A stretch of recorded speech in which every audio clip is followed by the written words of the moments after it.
Assalamualaikum warahmatullahi wabarakatuh. Hai hai hai Sobat 8. Kembali lagi bersama saya Ainu Nisa Dwi Puspitaningrum.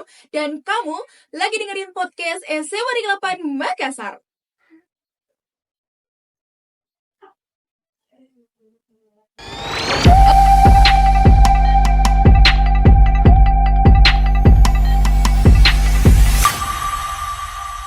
Oke.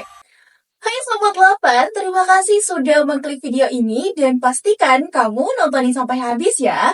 Baik, kembali lagi di podcast SMA Negeri 8 Makassar edisi PBS Bincang-Bincang Santai. Nah, Sobat 8, kalau kemarin saya ada partnernya, nah hari ini partner saya lagi ada kesibukan di luar nih, jadi yang mengharuskan saya untuk nge-host sendirian. Namun tentunya hal tersebut tidak mematahkan semangat saya, karena hari ini saya kedatangan tamu yang sangat istimewa. Beliau merupakan seorang wakasek kesiswaan sekaligus juga tenaga pendidik atau guru mata pelajaran matematika di SMA Negeri 8 Makassar. Siapa sih yang nggak kenal beliau satu ini, terutama murid-murid dari SMA Negeri 8 Makassar. Baik, langsung saja kita sambut, inilah dia, Bapak Pasendrengi Pawilongi, SPD, EPD. Hai. Halo Pak. Halo, Assalamualaikum warahmatullahi wabarakatuh. Nah, Pak Pasendrengi ini tuh kerap dipanggil dengan sebutan Pak Aco gitu. Nah, sebelum kita membahas lebih lanjut nih Pak, saya ini kepo, kenapa sih dipanggil Pak Aco? Padahal kan namanya Aco sama Pasendrengi Pawilongi itu beda banget Pak. Ya, oke. Oke, mungkin saya mulai dari kenapa saya biasa dipanggil Pak Aco. Jadi Aco itu adalah gelar nama kecil di kampung saya. Ada namanya Sulawesi Barat. Kalau di Kebugisan dia biasa disebut Aso. Oh, Aso. Itu biasa disebut Maso. Kalau di kami itu disebut Aco. Kebetulan di keluarga kami kakak pertama disebut Aco, namanya Aco Bello yang laki-laki yang pemain PSM di tahun 94 itu pemain PSM. Kemudian adik saya yang Aco Junior, Aco Mapaita. Saya tidak ada Aconya pada waktu itu. Sehingga orang menyebutnya melekatlah nama Aco itu setelah saya di Makassar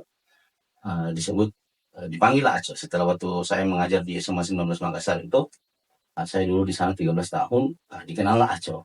Oh gitu. Sehingga Aco dulu juga kan ada wali kota namanya Aco, itu dikait-kaitkan, jangan sampai kan ya, padahal bukan. Kami sendiri, Aco sendiri itu memang dari nama panggilan kecil kami di Sulawesi Barat, khusus untuk di Sulawesi Barat itu di Mandar sendiri, di Balanipa. Kebetulan ya kami dilahirkan dalam lingkungan kekerabatan kekerajaan, ya akhirnya kita dipanggil Aco, tapi bukan Andi gitu. Oh gitu. Jadi kami hanya disebut sebagai Aco, sehingga melekatlah sampai hari ini. Sehingga mungkin banyak adik-adik atau banyak tamu di luar sana yang ketika ke sekolah cari saya, cari tahu siapa saya, nama aslinya nggak tahu. Sehingga saya sendiri dipanggil Aco. Kemudian nama lengkap saya Pasendrengi Pawilongi, itu nama bapak saya, dan biasa disebut juga Api, singkatan dari Aco Pasendrengi Pawilongi. Oh iya. Iya, mungkin itu pengantar dari saya sehingga. Iya, karena saya juga kalau pas ditanya tahu Pak Pasendrengi nggak? Jadi saya kayak Pasendrengi siapa, baru dengar gitu. Ternyata itu namanya Pak Aco. Ya.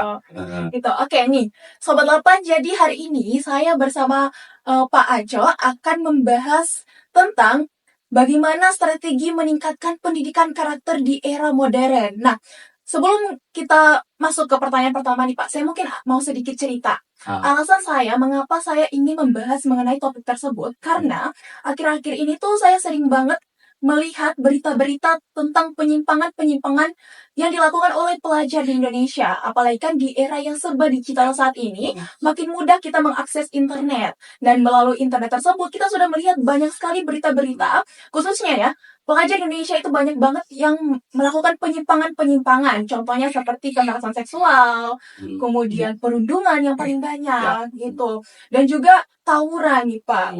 Nah, apalagi kan di era, menurut saya, di era modern ini, itu eksistensi suatu bangsa itu sangat ditentukan oleh karakter yang dimiliki oleh bangsa tersebut.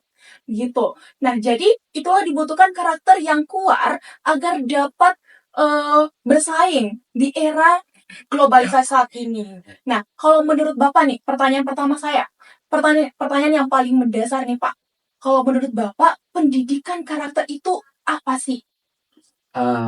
Apa ya?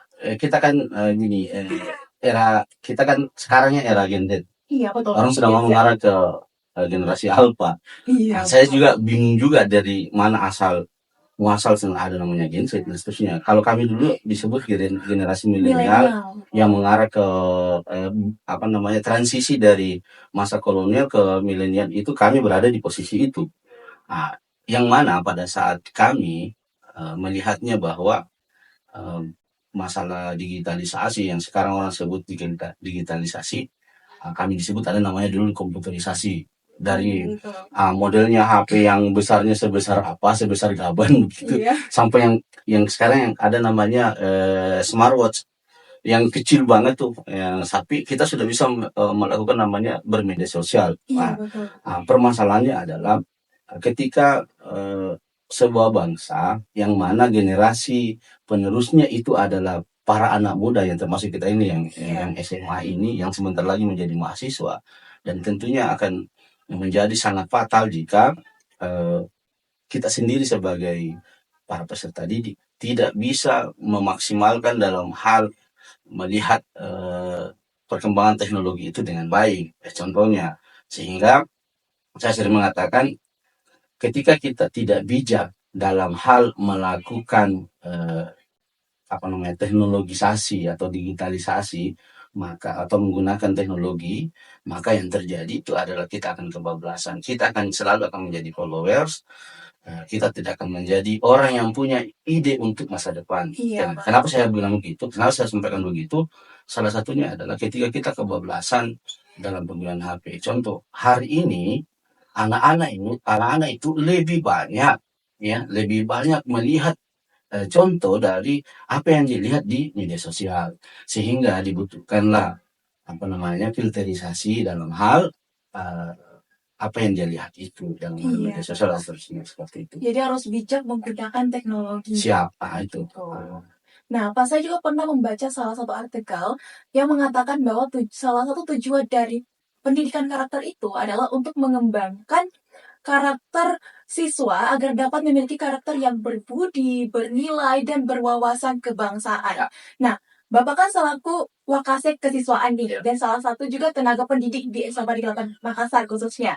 Nah, bagaimana peran Bapak dalam mewujudkan tujuan pendidikan tersebut? Ya, kalau saya sih mulainya dari warga belajar. Ya, kita harus pahami itu warga belajar itu bukan hanya guru, bukan hanya siswa, bukan hanya TU. Ya, ada namanya lingkungan belajar yang masuk namanya dalam hal ini warga belajar, seperti peran orang tua, peran pemerintah. Jadi semua harus ada namanya sinergitas dalam hal membangun sistem pendidikan yang baik. Seperti itu. Nah, salah satunya dalam hal ini ada aturan-aturan yang ada di sekolah yang kita buat itu sedemikian rupa supaya ya karakter siswa bisa tercipta dengan baik. Contoh, datang tepat waktu. Nah, kalau tidak ada aturan datang tepat waktu, maka yang terjadi adalah sekolah seperti datang jam 9 pulang jam 10. Seperti datang terlambat pulang cepat. Seenaknya. Sehingga yang saya maksud di sini adalah perlu ada aturan-aturan yang ada di sekolah yang harus dilaksanakan secara kontinuitas. Kalau di SMA 8 ya alhamdulillah karakter kita sudah terbangun sejak awal. Sebelum saya menginjakan kaki di sini sejak 2017 saya ada di SMA 8, karakter SMA 8 sudah ada. Sehingga karakter-karakter yang ada sudah ada itu, yang positif itu kita harus lebih bulatkan menjadi lebih positif, yang lebih bagus, yang jauh lebih berkembang. Tentunya dalam hal ini peran serta orang tua tidak bisa kita pungkiri dalam hal bagaimana menanamkan rasa kepemilikan terhadap sekolah yang baik, bagaimana bisa membangun sekolahnya dengan baik. Tentunya tidak akan terjadi kalau hanya seorang guru, hanya seorang kepala sekolah, hanya seorang tata usaha, hanya seorang siswa yang mau berbuat lebih baik untuk sekolahnya dan masa depannya. Tentunya kita sebagai seorang pendidik, tentunya kita harus hadir sebagai orang tua di sekolah dalam hal ini mendidik siswa kita sesuai dengan karakter mata pelajaran yang kita miliki. Ya tentunya seperti itu. Kemudian tentunya minta maaf, saya perlu sampaikan bahwa orang tua tidak bisa berlepas diri, Iya, melepaskan tanggung jawab langsung. Ya anak saya kan sekolah di situ, tanggung jawabnya ya di situ. Bagaimana iya, mendidik anak kita? Kita harus berbagi peran, peran orang tua, peran guru, peran siswa, dan peran pemerintah dalam hal ini. Ya alhamdulillah sekolah kita lumayan lah. Siswa yang kita punya itu sekitar 1030-an siswa. wow, Dengan kapasitas 28 kelas yang kita punya. Dan alhamdulillah sekolah kita beragam. Manusia yang ada di iya sini itu betul beragam. banget. Beragamnya di sini kita harus menjadi orang-orang yang beragam juga. Iya, Dan betul memaknai betul. keberagaman itu, sehingga tagline kita di ISMA 8 Makassar itu, ya Semadil bersama kita bisa. Apa sih yang kita tidak bisa lakukan menjadi lebih Iya, baik kalau kita selalu bersama. Yang iya, jelas tujuan kita, bagaimana tujuan pendidikan itu bisa menjadi lebih baik, lebih betul. baik, lebih baik setiap tahunnya. Seperti itu. Betul, wah luar biasa. Nah Pak, kita kan juga perlu membuka mata nih. Terkadang realita di lapangan itu tidak sesuai dengan ekspektasi yang kita mau. Ya, siap. Nah, saya melihat belakangan itu banyak sekali perilaku-perilaku menyimpang yang dilakukan oleh pelajar di Indonesia dan banyak juga perilaku-perilaku yang abnormal. Dan menurut saya sendiri, mau siapapun dia, pasti dia punya yang namanya hati. Dan Ya, tentunya hati manusia dan ya. binatang itu berbeda. Salah Siap. satu kelebihan manusia itu diberikan akal untuk berpikir. Namun nyatanya masih banyak juga orang yang berperilaku abnormal nih Pak. Ya. Nah, kalau dari Bapak bagaimana sih strategi yang tepat untuk mendidik siswa di era modern saat ini? Oke. Kalau kata abnormal itu sebenarnya normal dalam sisi kenormalan. Iya. Permasalahannya adalah anak-anak yang menurut kita abnormal itu adalah anak-anak yang minta perhatian. Jadi kita sebagai pendidik kita harus paling tidak bisa memperhatikan siswa tersebut, apa yang dia punya, karakter apa yang dia punya, apa yang dia bisa kembangkan ya dari dia, sehingga kita meluruskan bakatnya dia di sini bla bla bla. Karena tidak semua siswa itu harus menjadi guru, harus menjadi matematikawan, harus menjadi seorang dokter, tapi kita harus bisa memilah dan memilih anak-anak itu kemana arah-arahnya, sehingga ada namanya pendalaman karakter siswa dari awal itu, baik dari pada saat diwawancarai dalam hal untuk nanti kelas 11 di kurikulum Merdeka, mereka diwawancarai dulu kemana arah mereka, seperti itu. Kalau persoalan abnormal sebenarnya adalah kenormalan, tetapi tanda kutip dia sebenarnya minta perhatian. Iya, Sehingga betul. kita harus perhatikan dia. Memperhatikan itu bukan berarti kita mengurangi rasa hormat kepada dia, tetapi justru menanamkan hormat yang sangat luar biasa ketika kita memberi ruang berbicara. Intinya dalam masalah ini adalah komunikasi. Betul. Apa yang dia punya, kita harus komunikasikan. Kita harus hadir menjadi pendengar setia, kemudian memberi solusi yang lebih baik. Seperti itu. Wah, betul banget, Ya. luar biasa.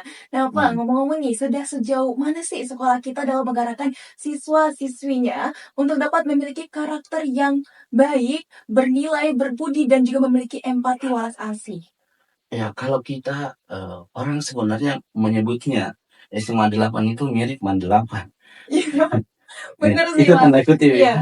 Minta maaf kalau saya sebut begitu. Ini adalah statement atau apa yang sering disampaikan oleh para peserta didik kita juga, teman-teman kita di sekolah menyebutnya, sering menyampaikan ke saya bahwa, "Pak, ini sama 8 atau Man 8?"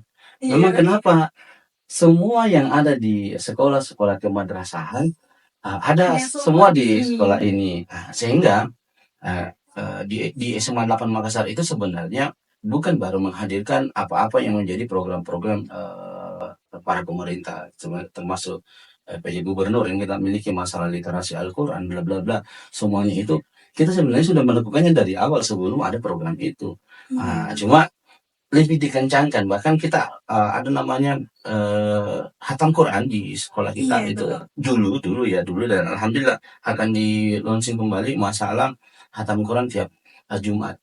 Itu jadi kita di Semandal itu ada namanya hatam Quran tiap Jumat dulu, di masa-masa sebelum Covid. Tapi mudah-mudahan ke depannya kita akan lanjutkan lagi seperti itu dan bisa lebih berkembang lagi.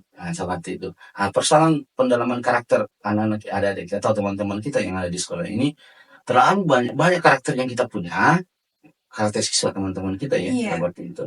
Sehingga kita harus punya banyak metode juga dalam hal betul. menyelesaikan karakter itu. Tapi yang pastinya kita harus menjadi hadir di dalam setiap masalah itu, paling tidak awalnya sebagai pendengar. Mhm. mendengarkan, kemudian kita dudukkan masalahnya, kemudian kita harus menyelesaikan masalahnya dengan benar sesuai dengan karakternya. Yang pastinya sekolah harus hadir dalam setiap masalah kesiswaan. Betul Seperti itu. banget. Nah, tadi kan Papa udah menyebutkan berbagai program-program yang berkaitan dengan pendidikan karakter. Siap. Gitu. Salah satunya itu tadi literasi Al-Quran Ya, dan juga khatam Quran ya ya. setiap Jumat Ah. gitu. Nah, kira-kira ada nggak sih Pak kendala-kendala yang sering dialami dalam mengimplementasikan program tersebut? Kalau kendala sih ada pasti. Salah satunya itu apa, Salah Pak? satunya adalah efektivitas waktu. Hmm. Nah, kayak seperti itu.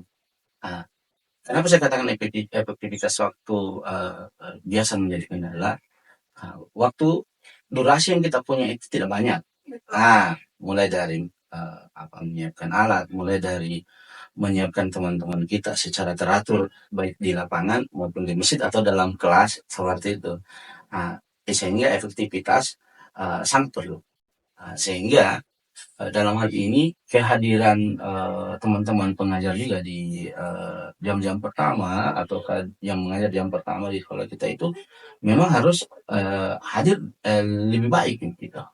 Dalam hal ini ya memang di sekolah kita kebetulan ada lantai 3, jadi Iya. wajar ya teman-teman pengajar juga biasa juga belum sampai tepat waktu di dalam kelas, mungkin sedikit kurangnya seperti itu. Iya. Sehingga itu dari sisi kekurangan. Yang pastinya kekurangan itu adalah sebuah kelebihan yang harus kita tutupi, kita perbaiki, karena setiap hari kita harus bisa menjadi lebih baik supaya kita Betul banget. menjadi manusia yang beruntung kan begitu. Iya, betul banget. Nah, Pak, saya juga pernah membaca salah satu jurnal yang mengatakan di dalam dunia pendidikan itu dikenal dengan istilah 3 dosa besar pendidikan.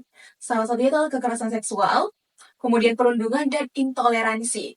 Dan ketiganya ini tentunya itu ketika ketiga hal ini tuh terjadi, tentunya kan menunjukkan adanya kegagalan pihak sekolah dalam mengembangkan pendidikan karakter di sekolah tersebut. Gitu.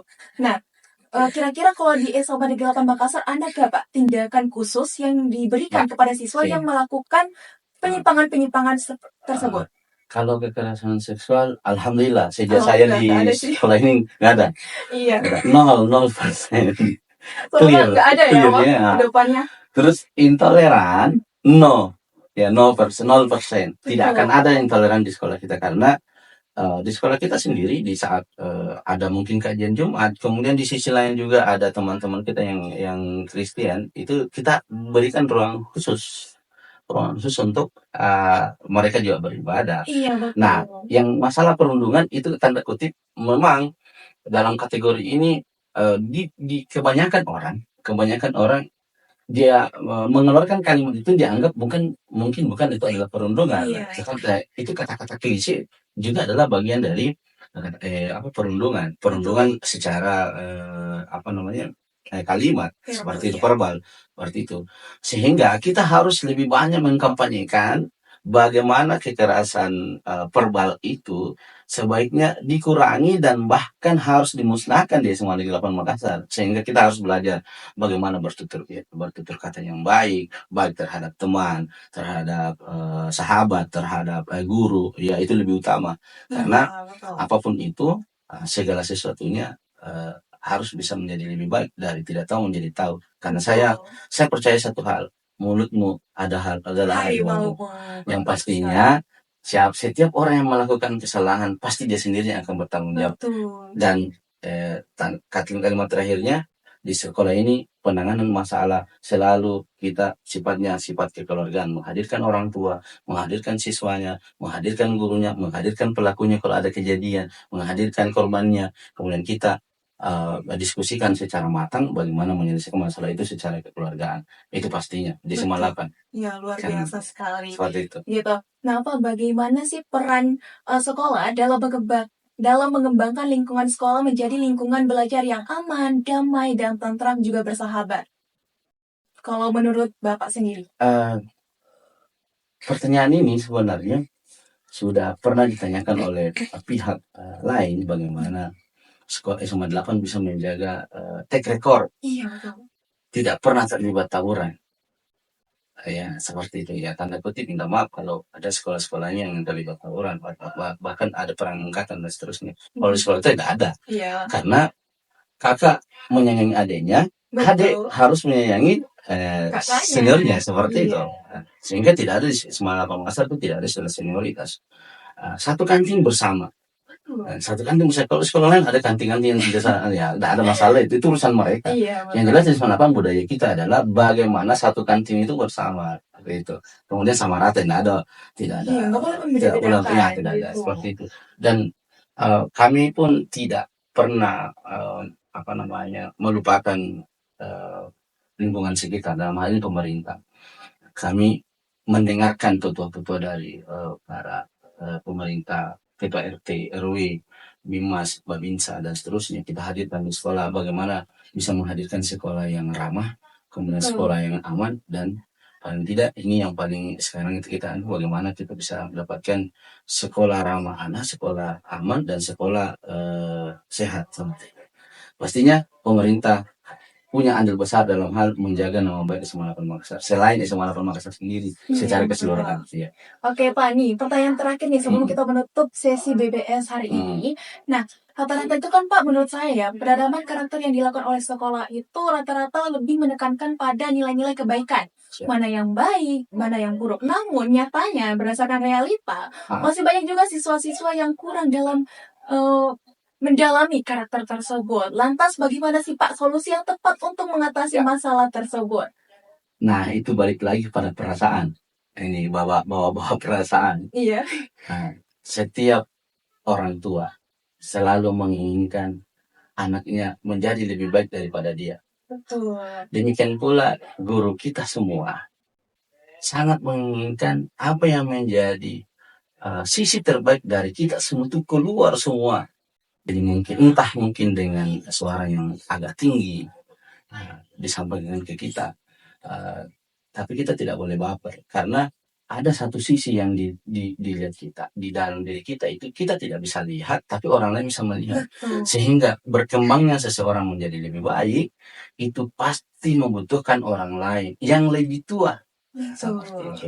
Tapi saya selalu mengatakan siapapun yang memberikan kata-kata kebaikan terhadap kita, entah dia anak kecil, orang dewasa, ya orang berpangkat atau tidak berpangkat, kalau itu menjadi kalimat yang baik, tentu pasti kita harus menerimanya dengan lapang dada. Pastinya. Kalau mau berhasil, pasti kita berusaha menjadi lebih baik. Seperti itu. Betul, luar biasa sekali. Terima kasih Pak sudah menyempatkan waktunya untuk bisa hadir dan sharing-sharing kepada Sobat 8 yang lagi nonton ya. Oke, Sobat 8 terima kasih sudah menyaksikan sampai akhir ya. Tetap tungguin episode-episode berikutnya. Terima kasih sudah menonton. Assalamualaikum warahmatullahi wabarakatuh. Bye-bye. Assalamualaikum.